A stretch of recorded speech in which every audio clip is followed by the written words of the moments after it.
FI BCom Financial Accounting Unit 3rd Single Entry System MCQs।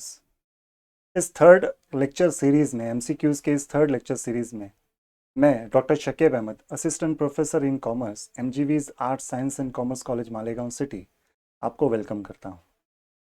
Single entry system basically कुछ नहीं है, accounts of incomplete records है। तो ये इनकम्प्लीट रिकॉर्ड्स के अकाउंटिंग जो है वो मेनली हम यहाँ पर स्टडी करने वाले हैं। तो ये कुछ MCQs है जो हम लेंगे। इसमें फर्स्ट है, इन डबल एंट्री सिस्टम यहाँ पर ये चार ऑप्शंस दिए हुए हैं। Only one aspect of transaction is recorded, both aspects of transaction is recorded, no aspects of transaction is recorded and none of this. तो double entry system single entry का opposite है। नॉर्मली जो ज़्यादातर accounting system हम follow करते हैं या जो accounting system majority of ways में हमने स्टडी किया वो डबल एंट्री सिस्टम ही किया है। इनकम्प्लीट जो अकाउंटिंग हम करते हैं that will B single entry. Basically single entry system ऐसी कोई चीज़ नहीं है, बट हम इनकम्प्लीट वे में जो बुक्स ऑफ अकाउंट्स मेंटेन करते हैं वो सिंगल एंट्री सिस्टम कहलाता है। तो in a double entry system both aspects of transactions are recorded. हम दोनों ट्रांजैक्शंस के एस्पेक्ट्स को, दोनों बातों को, ट्रांजैक्शंस की रिकॉर्ड करते हैं अपने बुक्स ऑफ अकाउंट्स में। So both aspects of transaction is recorded, ये जो है इसका राइट आंसर है। सेकेंड जो है, in a single entry mostly ये चार ऑप्शंस दिए हुए हैं। Personal aspects of transactions are recorded, nominal aspects of transactions are recorded, real aspects of transactions are recorded, all of the above. तो यहाँ पर प्योर सिंगल एंट्री के बारे में बात करूँ या सिंगल एंट्री सिस्टम के बारे में बात करूँ तो नॉमिनल और रियल ये दो टाइप ऑफ ट्रांजैक्शंस, ये दो टाइप ऑफ अकाउंट्स मेनली हम बुक्स ऑफ अकाउंट्स में रिकॉर्ड नहीं करते। अगर नॉमिनल मेंटेन करते हैं प्रॉपरली तो हमारे पास हमसे प्रॉफिट और लॉस कैलकुलेट कर सकते हैं इजीली। अगर हम रियल कैलकुलेट करते हैं तो हम एग्जैक्टली बैलेंसेस हमारे पास अवेलेबल होंगे, हम बैलेंस शीट बना लेंगे। तो यहाँ पर ये जो आंसर है, personal aspects of transactions are recorded, ये मेनली इसका राइट आंसर है। सो पर्सनल एस्पेक्ट्स जो है सिंगल एंट्री सिस्टम में हम मेंटेन करते हैं। नेक्स्ट जो है, थर्ड जो स्टेटमेंट यहाँ पर दिया हुआ, statement of assets and liabilities are prepared under single entry system is called. तो सिंगल एंट्री सिस्टम में जो एसेट्स और लाइबिलिटीज हम रिकॉर्ड करते हैं, statement of assets and liabilities जो हम प्रिपेयर करते हैं उसको क्या कहते हैं? तो it is not termed as a balance sheet. Balance sheet तो बचे हुए बैलेंसेस की लिस्ट होती है। Statement of profit and loss भी इसको नहीं कहते हैं, इनकम स्टेटमेंट भी नहीं है, it will be statement of affairs. तो इसका जो राइट आंसर है वो स्टेटमेंट ऑफ अफेयर्स है। नेक्स्ट जो क्वेश्चन है, normally single entry system is suitable for. तो सिंगल एंट्री सिस्टम बेसिकली किनके लिए सुटेबल है, ये मेनली इसका क्वेश्चन है। तो small scale businesses, large scale businesses, a and b, that will be small and large and none of these. तो ऐसे चार ऑप्शन यहाँ पर दिए हुए हैं। तो बेसिकली सिंगल एंट्री सिस्टम जो है, इनकम्प्लीट रिकॉर्ड्स जो है वो स्मॉल स्केल बिजनेसेस जो है वो मेंटेन करती है। तो स्मॉल स्केल बिजनेसेस जो है वो सिंगल एंट्री सिस्टम के बुक्स ऑफ अकाउंट्स को मेंटेन करती है। नेक्स्ट जो है, more accurate profit and loss can be prepared in.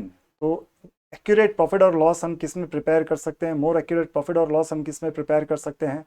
तो यहाँ पर उसके जो ऑप्शंस उसने दिए हुए हैं, modern accounting system, single entry, double entry system and none of these. इस तरह से ये यहाँ पर ट्रांजैक्शंस उसने दिए हुए हैं, ये ऑप्शंस उसने दिए हुए हैं। तो एक्यूरेट प्रॉफिट एंड लॉस तो डेफिनेटली हम डबल एंट्री सिस्टम में ही मेंटेन कर सकते हैं या फाइंड आउट कर सकते हैं। सिंगल एंट्री सिस्टम में जो आने वाला प्रॉफिट और लॉस है वो अप्रॉक्सीमेट है, बिकॉज बुक्स ऑफ अकाउंट्स में हमारे पास वो एक्यूरेट अकाउंटिंग नहीं है। तो हम जो रिकॉर्ड्स, फाइनल रिजल्ट भी जो हम फाइंड आउट करेंगे वो एक्यूरेट हम नहीं फाइंड आउट कर सकते। नेक्स्ट जो है, opening capital is obtain bye preparing. तो ओपनिंग कैपिटल हम कैसे फाइंड आउट कर सकते हैं सिंगल एंट्री सिस्टम में? नॉर्मली डबल एंट्री सिस्टम में तो हमारे पास कैपिटल अकाउंट के बैलेंसेस ही होते हैं, तो वहाँ पर फाइंड आउट करने की ज़रूरत नहीं होती। बट सिंगल एंट्री सिस्टम में हम इसको कैसे फाइंड आउट करेंगे? तो डेटर्स अकाउंट प्रिपेयर कर कर, क्रेडिटर्स अकाउंट प्रिपेयर कर कर, ओपनिंग स्टेटमेंट ऑफ अफेयर्स और कैश अकाउंट। तो basically opening statement of affairs ये इसका राइट आंसर है। इसको प्रिपेयर कर कर asset minus liability equal capital, इस फॉर्मूले से हम यहाँ पर ये ओपनिंग स्टेटमेंट ऑफ अफेयर्स से ओपनिंग कैपिटल का बैलेंस जो है वो या ओपनिंग कैपिटल हम फाइंड आउट कर सकते हैं। नेक्स्ट जो है, credit sales is determined by preparing. तो क्रेडिट सेल्स जो है हम कैसे कैलकुलेट कर सकते हैं, कैसे डिटरमाइन कर सकते हैं? तो क्रेडिट सेल्स अकाउंट बनाकर, क्रेडिटर्स अकाउंट बनाकर, डेटर्स अकाउंट और नन ऑफ दीज।